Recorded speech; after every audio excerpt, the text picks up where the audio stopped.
Okay, as someone who's wasted almost 20 years of my life reading lots of philosophy, you would think that I would be excited if a fellow philosophy bro might end up in the White House. But I'm not, because the bro in question is J.D. Vance, and the philosophy in question is truly some of the most fascist and poorly written stuff I've ever seen. Now, there's been a lot of talk recently about the radical philosophers and theologians influencing right-wing politicians, including vice presidential candidate J.D. Vance. And these thinkers are pretty extreme. And while similar in their end goals, they can be separated into two camps. You have the neo-reactionary philosophers of Silicon Valley, and then the theo-bros of the new Christian nationalism. Now, one of Vance's favorite philosophers, Curtis Yarvin, aka Mencius Moldbug, has won over Silicon Valley with his argument for a form of corporate monarchism, in which the government is abolished and reborn as a corporation run by a CEO king. Another word for monarch in the 20th century context is obviously a despot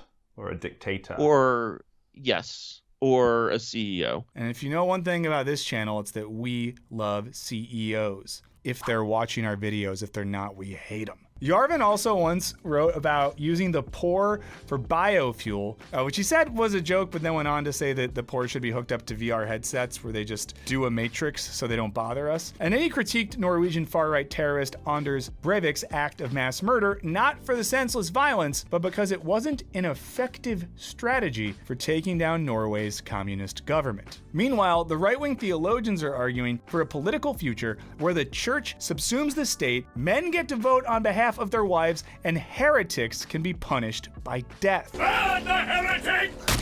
Kill the mutant! Purge the unclean!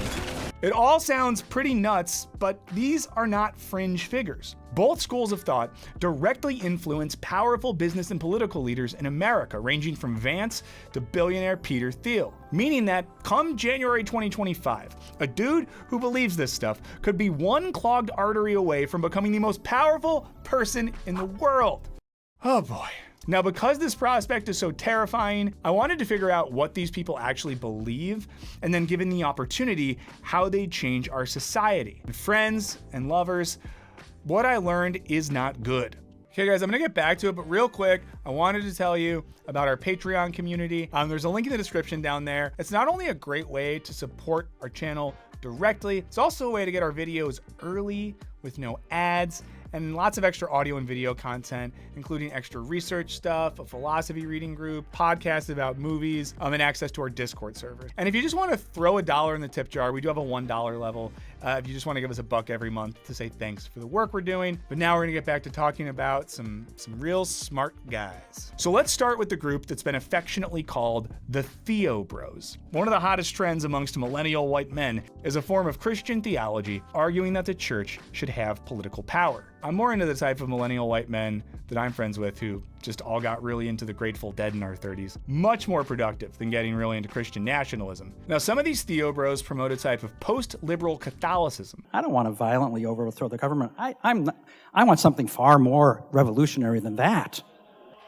I want to overthrow the party of progress. While others advocate for straight-up Christian nationalism. But yeah, it's the as a whole, the nation as a whole will identify itself as a Christian nation. You know, for them, America has always been a Christian nation, founded by Christians for Christians, even if the Christians who founded it owned slaves, which some people are just cool with. Now, one thing that both groups hold in common are beliefs like women shouldn't be allowed to preach or vote, public flogging should replace prison, and that, quote, the Constitution is dead, and that we should be governed by the 10 Commandments. This is all explained by journalist Kira Butler. Butler also points out that many of the Theo Bros believe in post-millennialism, the idea that believers can hasten Jesus' return by fighting against the satanic forces of liberal excess. She writes, Theo Bro Aaron Wren, an Accenture consultant turned Christian pundit, has described our current era as a negative world, where Christians are persecuted for their beliefs. Andrew Isker, another bro, calls it trash world. Okay, if you were gonna start a band called Trash World, what would your genre be, and what would the name of your first album be? Let me know in the comments. Now, something that stood out to me when reading about these folks is the theme of persecution, because many of these guys, who to be clear, are white, upper and middle class men living in America, are convinced that they are being actively persecuted for their beliefs. As a nation, we have a Christian heritage. How dare you or anybody else tell me I don't have the right to express it in this generation? And this isn't a new idea. You know, we've seen this in our videos looking at the God's Not Dead film series. American evangelicals have long claimed that they are being oppressed. Look, I understand your position. You feel that you're making a last-ditch stand for your faith.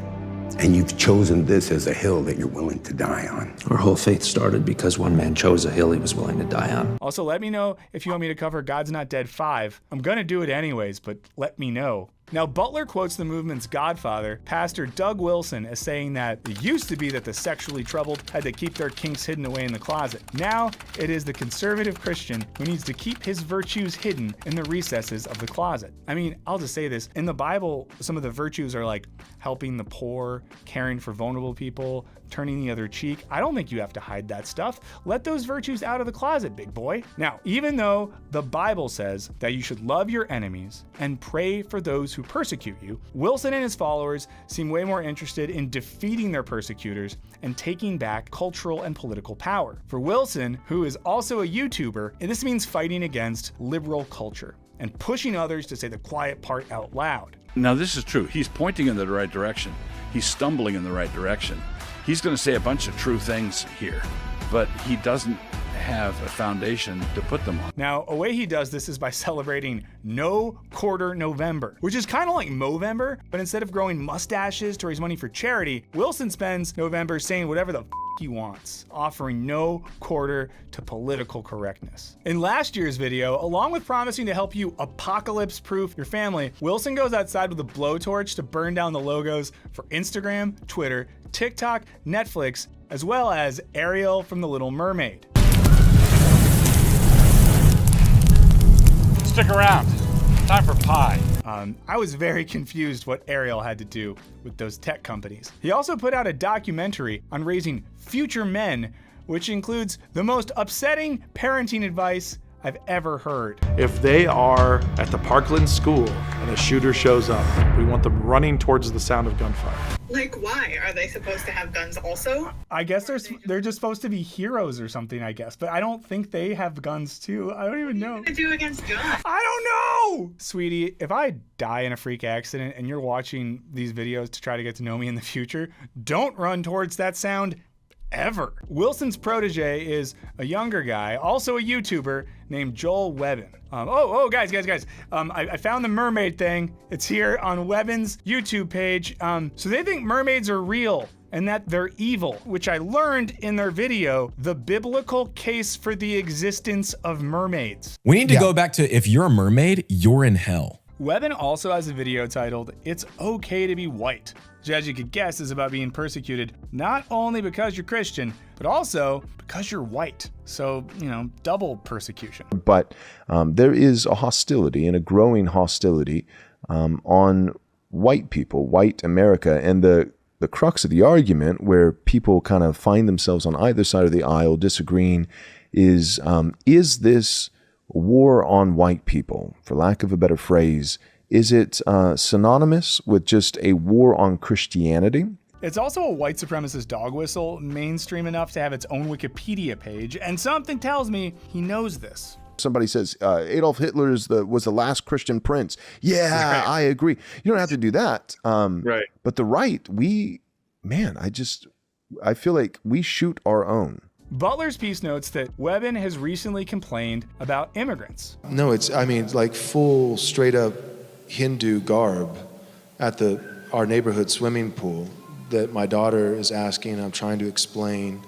She's like, and I don't even know what country I'm in my own neighborhood. And he's also had this to say about who you'll meet in heaven. I think a lot of people are going to be surprised, when you get to heaven and, you're spending eternity worshiping Christ next to Stonewall Jackson and Robert E. Lee and Jonathan Edwards, and George Whitefield and Martin Luther King Jr. is in hell. And his Twitter feed makes clear that he sees Vance as the embodiment of his theological project. Now, yet another leader in this movement, William Wolfe, told Butler that his ideal version of America would be led by a Caesar figure. Gay marriage would be strictly prohibited, women would not be allowed to vote, instead men would vote for their households. So it seems like Caesar was at least bi. Google also gave me the option, who was the gayest Roman emperor? And there's an article about it. There you go. You know, that's what you came here to learn. And at a recent conference, he called the concept of America as a melting pot an early 20th century idea cooked up by a Jew in New York who despised the confident Anglo-Protestant establishment. Because hey, why have some white nationalist Christianity without some casual anti-Semitism thrown in for good measure? Now, there's another specifically Catholic variant of this trend, and it's one that Vance is cited as an influence. It's called integralism. Now, according to Kevin Valliere, a philosopher who recently wrote a book on the topic, integralists think church and state should be integrated for the entire common good of the people, not just in this life, but also the next. But the way that it works is that the church is the primary mode of social organization that's guiding people into the next life. Now, in practice, this is an anti-democratic, authoritarian vision for a Catholic state in which social and political policies are shaped by Catholicism, and a very specific conservative form of Catholicism, and not stuff like humanism, liberalism, or pluralism. According to scholar Timothy Troutner, integralism functions as a kind of Catholic veneer for authoritarians like Trump or Viktor Orban, but it could just as easily be invoked to support even more brazen brutality. Now, he quotes a book on integralism written by Father Thomas Crean and Alan Phimister, writing that Jews, atheists, and all non-Catholics will be denied citizenship and voting rights under the Catholic state, and that permanent and even hereditary slavery can be a potentially valid legal relationship in certain circumstances. I know the first part was also nuts, but what the last thing I said is that they said that slavery can be okay in certain circumstances. Who wants to live in a society where, like, oh, slavery is sort of a gray area? You know, there's some circumstances where it's okay. Now, the plan to get there, as Valliere explains, is that while liberalism is collapsing of its own weight, you get the right, reflective, deeply committed Catholic people into those bureaucracies, into the judiciary, into the executive. It's like history will hand you this opportunity. You have your small group, they're training their own people, they're ready to go. So yeah, the plan here is basically to fill all types of elected and appointed positions with conservative Catholics and Christians ready to wield power aggressively and take advantage of crises within liberalism. You know, whether that's rising inflation and economic uncertainty, worries about immigration and borders, political corruption, all the fun stuff. Google Supreme Court after this one, guys. While this is all clearly disturbing, I'll be honest with you, it's hard for me to imagine that there would ever be enough radical right-wing evangelicals and medieval fetishizing Catholics to really do any of this, you know, to really recreate America in this image. That said, in fairness, you know, it's not impossible that Trump and Vance win the upcoming election, and then the Vance runs again in 2028 as a sort of incumbent and then tries to make some of this a reality. Still not super likely.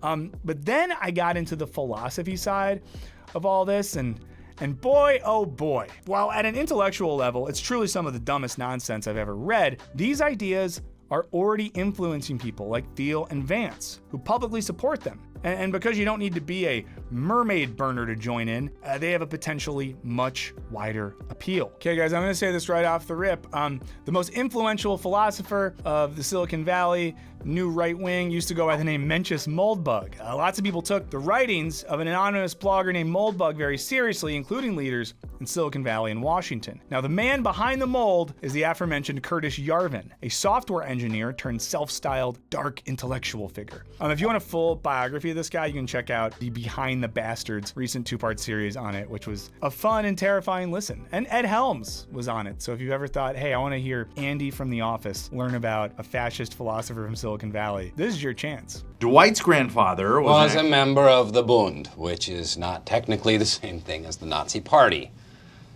So...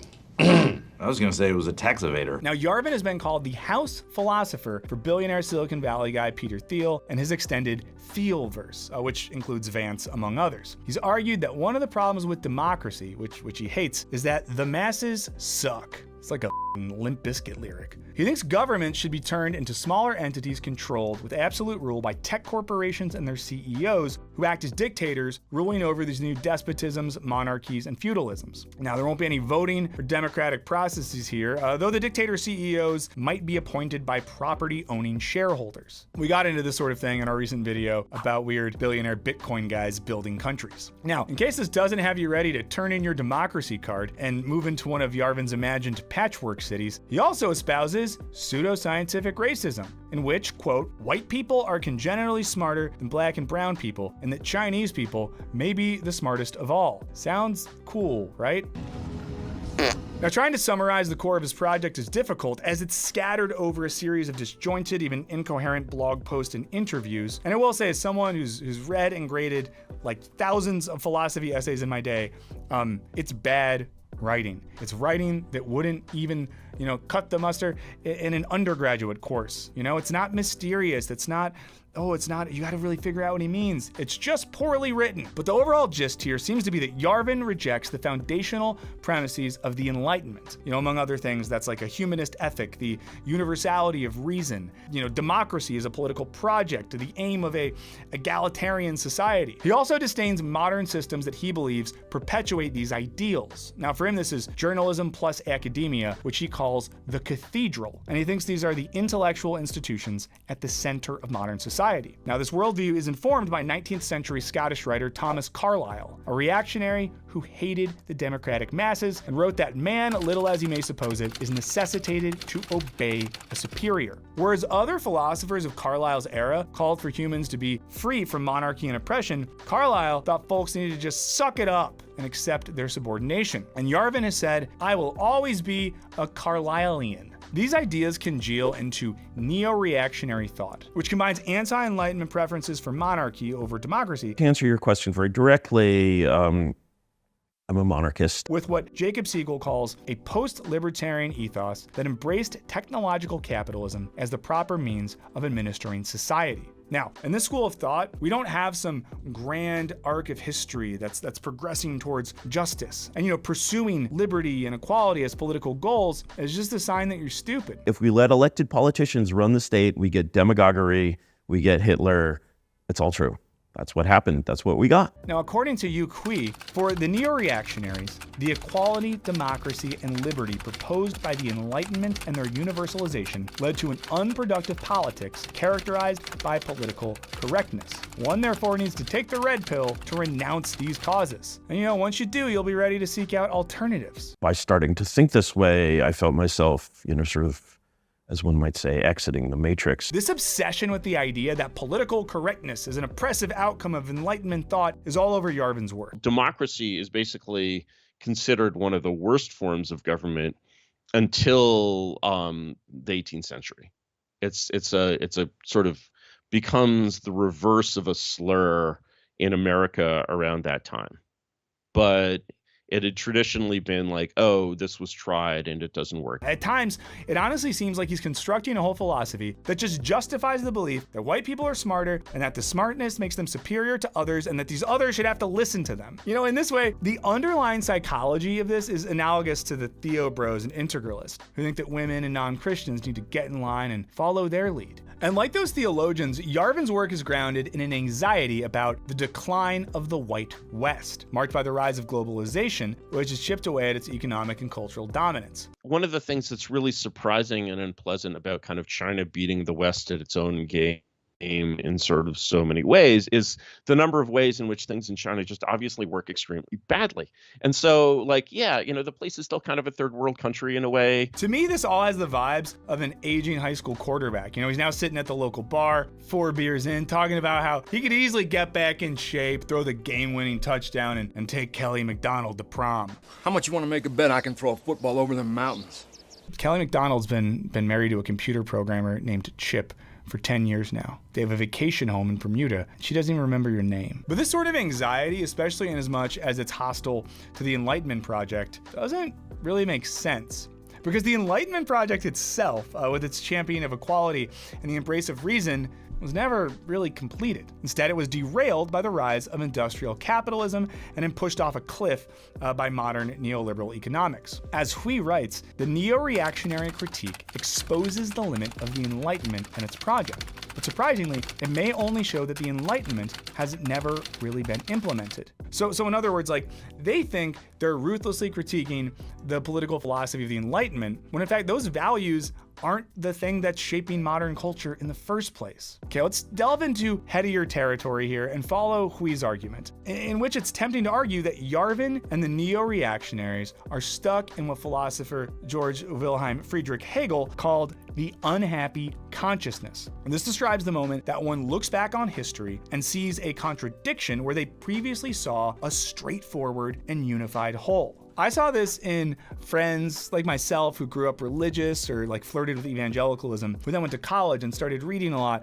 and then you see that elements of the narrative you grew up believing are just inherently contradictory. It can be very confusing, it can be very upsetting for some people, you know? Whoever welcomes one of these little ones in my name might be letting in a murderer or a drug. Let's get her to a detention center, you know, so we can figure out what's going on.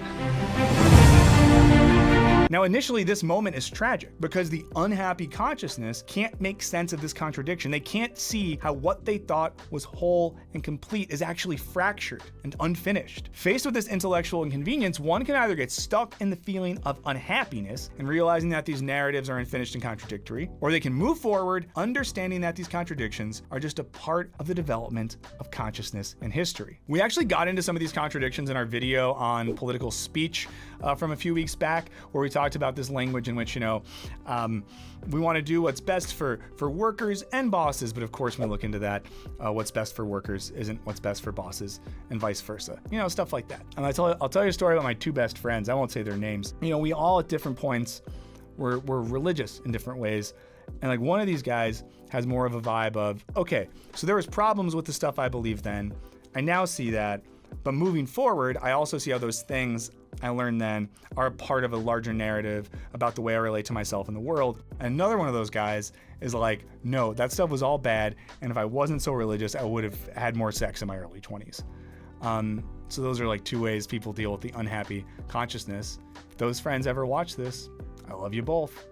I love you differently, but I love you both. The neo-reactionary mind is unable to accept the contradictions inherent in, you know, the post-Enlightenment era. So they instead curse the whole thing as damned from the start, and then long for a pre-Enlightenment past where strong men ruled and the weak followed. As Hui writes, the will towards such radical change leaves them with the illusion of a beautiful story on the other side of the world, and with elaborate speculations about a super intelligence that will save human beings from politics. And while Yarvin's philosophical enemy is the Enlightenment and its legacy, his more immediate cultural enemy is the cathedral, which is that mixture of academia and journalism. The cathedral, to refer to these kind of the mainstream intellectual, basically newspapers and academia. And he sees the academia media complex as holding the same influence as the church once held in medieval society. This system does not work like the Vatican.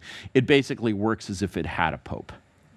And it's as unanimous as if it had a pope. Now here, I really cannot help but see the irony in a self-constructed philosopher, and one who was able to do all his reading and writing initially because he got a six-figure payout from a tech company, acting as if the modern university is an elite system of influence on society and culture. I'm gonna say more about this later in the video, but from personal experience, teaching philosophy at a contemporary university does not feel like a position of powerful cultural influence. You know, at the rate that humanities programs are being shut down, it seems like financial interests might have a slight edge over this ideological one. As one of Yarvin's critics notes, nowhere on Yarvin's list of things that are controlling the world and setting up a political center is finance. Whereas in reality, finance turns out to do an awful lot. So he's either, you know, missing the point or maybe just afraid to upset the finance guys who fund his lifestyle. So I noticed you don't mention big business in that context, or the tech powers. Why is that not on your list?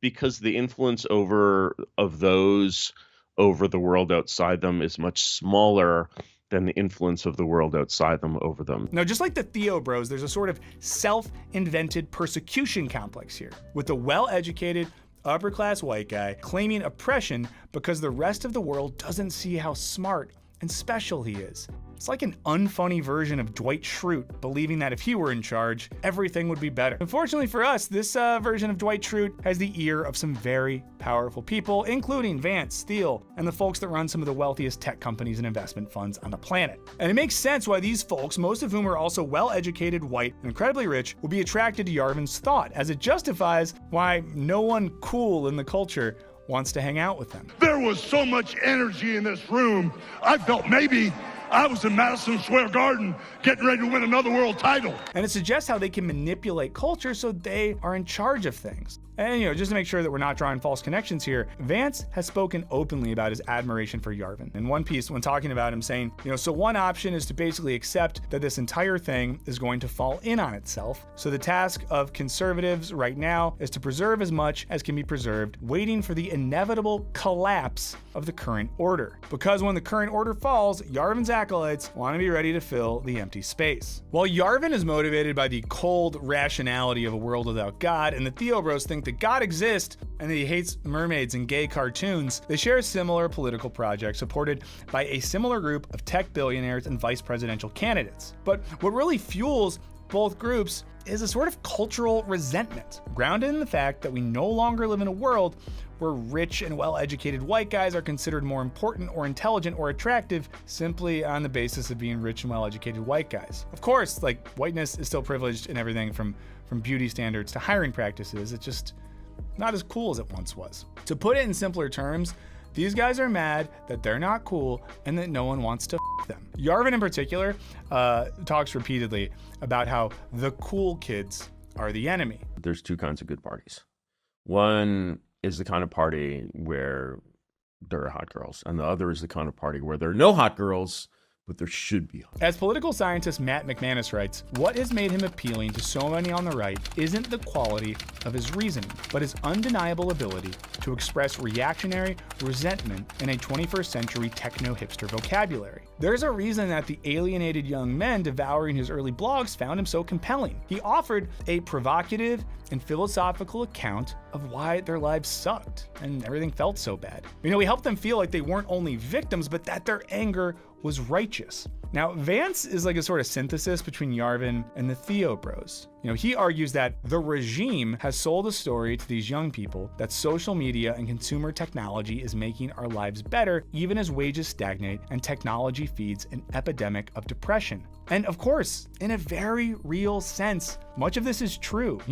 We absolutely have been sold a narrative in which tech will make our lives easier and social media will make us happier and more connected. But we're at least a couple decades into that narrative, and most of us are not feeling great. I also can't help but note that many of the same folks selling us on the saving power of technology and social media are also the ones funding people like Yarvin and Vance. But it seems that being trapped in a state of unhappy consciousness is keeping these folks from seeing that the underlying culprit of many of the problems they describe isn't the regime, the cathedral, or, women who vote. Rather, it's an economic system that perpetuates wealth inequality while maintaining the ideology that wealth acquisition and rising stock values are what make us happy and give our lives meaning. Rather than investigating these conditions, they continue to point to Enlightenment liberalism and democracy more generally as the root causes of their problems. Now, for Yarvin, this sort of liberalism is bad insomuch as it prioritizes academia and the media as the ultimate arbiters of truth, trumpeting values like human equality that are for Yarvin neither natural nor good. For the Theobros, this system has deprioritized the sovereignty of God and placed base liberal desires over the account of truth offered in their interpretation of the Bible. Again, Vance seems to agree on both counts. So their solutions are ultimately that we need to go back to a world where guys like us could actually be happy, an era where the divine right of kings dominated the will of the people. Now, McManus argues that unlike this sort of reactionary resentment, left-wing resentment is usually directed at the upper classes, with their demands being a freedom from oppression. But that right-wing resentment combines a similar attitude of victimhood with megalomaniacal feelings of personal superiority. It takes the form of insisting that one is part of some natural elite that deserves status and power, but is persecuted by the weak and inferior who dare to demand equal status with the strong. They think they're persecuted by the weak and inferior. Guys, what are we doing? Now, unlike a left-wing desire for justice and freedom, right-wing resentment demands power and status. Choose one!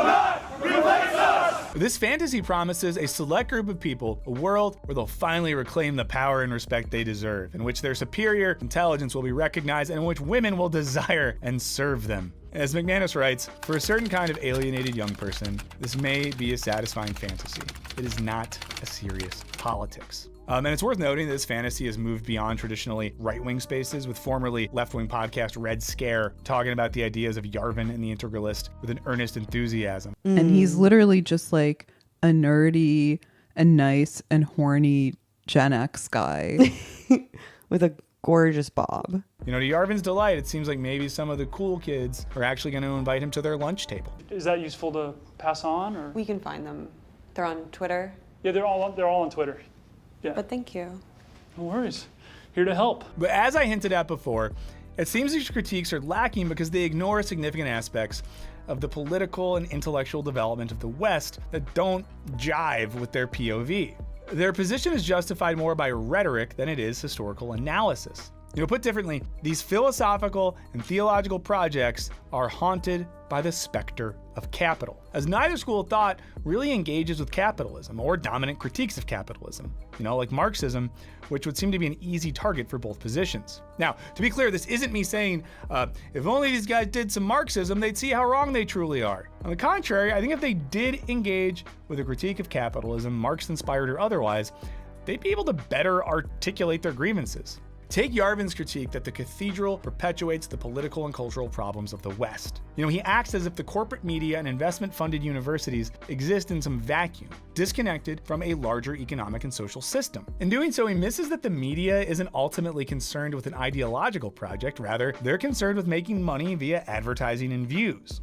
By an economic engine, not a political agenda. And to the extent that there is an ideological agenda at play, its purpose is simply to reinforce the dominant economic conditions. Trump is going to devour every one of these candidates if they can't say they support capitalism. And the modern university is its own sort of corporation, drastically cutting humanities programs due to their unprofitability while shifting resources into programs which better suit private donors and corporate funding. And that's to say nothing of the fact that universities are becoming shell corporations for real estate investments, with Columbia University being the largest private landowner in New York City. But Yarvin and Vance don't talk about this, as it would lead them to discover that the programs they find so dangerous barely exist anymore. And of course, their friends are shutting down the remaining programs in these subjects.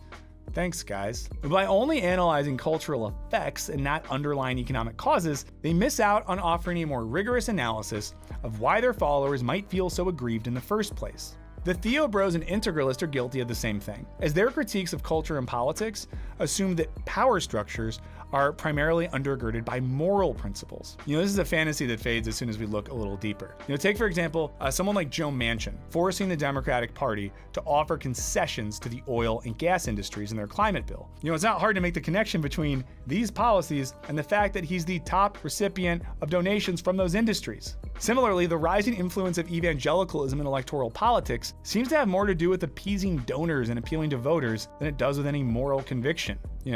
Like, remember when they asked Trump what his favorite Bible verse was? I'm wondering what one or two of your most favored Bible verses are and why. I wouldn't want to get into it because to me that's very personal. When I talk about the Bible, it's very personal, so I don't want to get into verses. I don't want to get into... There's no verse that means a lot to you that you think about or cite? The Bible means a lot to me, but I don't want to get into specifics.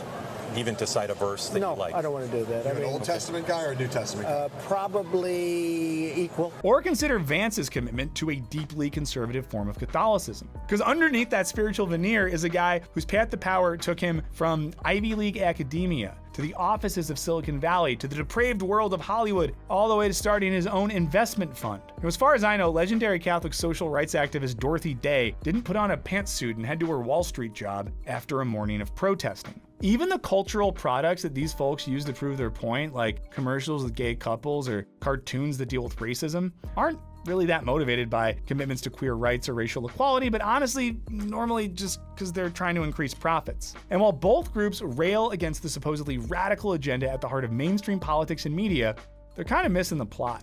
Any actual left-wing agenda isn't preoccupied with victories in marketing and media, right? They're concerned with economic and material change. In Yarvin's case, this is especially paradoxical, as he ignores the underlying economic conditions that shape academia and the media, while simultaneously using economic success as the primary metric in deducing who is suited for leadership in his ideal non-democratic system. Almost everything in your world that works was made by a monarchy. So we're using computers here. Your computer was built by a corporation that is run by a CEO who basically has absolute but accountable control over the operations of that company. So Steve Jobs, in a way, is very similar in some ways to Napoleon. You know, Bill Gates and Elon Musk should be our new rulers because they're good at capitalism. But also, who cares about capitalism because the real power lies with people like Judith Butler and Chris Hayes. These guys are so obsessed with turning our world into Middle Earth that they miss the economic logic that's the heart of everything. Rather than considering the capitalist economy an ideological project developed and perpetuated by certain people to accomplish certain goals, they treat it kind of like gravity, a natural phenomenon to be taken for granted. You know, critiquing it makes as much sense as critiquing gravity. And this lack of analysis situates our culture as if it's just some dark and mysterious force existing atop a stable background. Now, whether they're blinded by unhappy consciousness, resentment, or just good old-fashioned self-delusion, Yarvin and the Theobros are constructing a radical worldview without considering the dominant system that shaped the last few hundred years of human history. Who knows, maybe none of this matters. You know, maybe what underlies the whole project isn't a misunderstanding of political economy and ideology. Maybe, just maybe, it's an elaborate intellectual facade dressing up the simple truth that lots of young people are angry and feel like their lives suck. And these guys are offering an explanation that gives them a clear enemy, you know, popular culture, the cool kids, liberals, while telling them that they should be ruling the world instead. Maybe the whole thing really just is one big depressing exercise in resentment. But one thing I can say for sure, after careful philosophical analysis, is that seriously, it's some of the dumbest shit I've ever read. Honestly, I feel like I need to rent a cabin and just read Hegel and Plato for a weekend to gain back the brain cells I lost. But hey, what do you guys think? We want to know, so tell us in the comments. Huge shout out to all of our patrons. If you feel like supporting the channel, we have a Patreon. There's a link in the description. You know, we have plans ranging from $1 to way more. When you sign up, you get videos early with no ads, extra audio and video content, and it really helps us out a lot. If you're not up for that, which is fine, consider subscribing, leaving a comment, liking the video. It all helps us out a lot. In the meantime, I hope that your brain cells are feeling better than mine, and I'll see you next week.